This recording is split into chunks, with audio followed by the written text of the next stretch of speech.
You ever walk out of a conversation feeling strangely confused, like you went in with a clear memory of what happened and somehow came out questioning your own brain?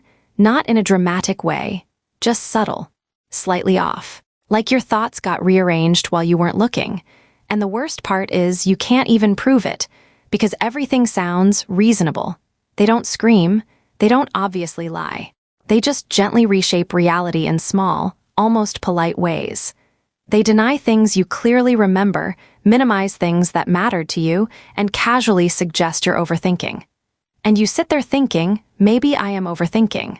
That right there is gaslighting doing its job perfectly. It's not about convincing you they're right. It's about making you unsure that you're right. See, your brain relies heavily on confidence to function.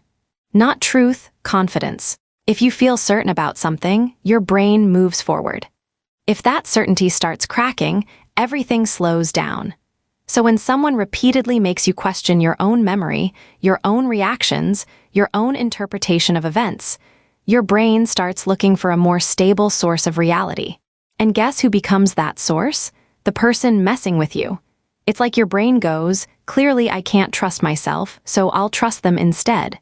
Which is a terrible idea, but your brain is just trying to survive the confusion. And here's what makes gaslighting so effective. It doesn't happen all at once. If someone tried to completely rewrite your reality in one conversation, you laugh and walk away. But gaslighting is slow.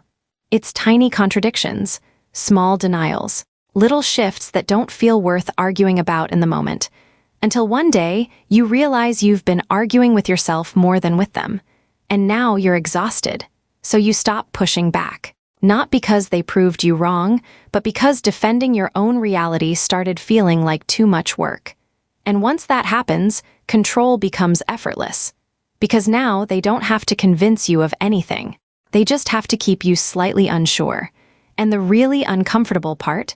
Gaslighting works best on people who are thoughtful, self-aware, and willing to reflect. The kind of people who actually consider the possibility that they might be wrong. So the very trait that makes you emotionally intelligent also makes you easier to manipulate, which feels unfair, because it is. But once you see it, you can't unsee it. You start noticing how often people try to rewrite small moments, how often they downplay things that mattered, how easily doubt gets planted in your head. And suddenly, that constant second-guessing doesn't feel like a personality flaw anymore. It feels like something that was quietly trained into you, because gaslighting doesn't destroy your sense of reality. It just slowly replaces it until you don't trust yourself enough to question it.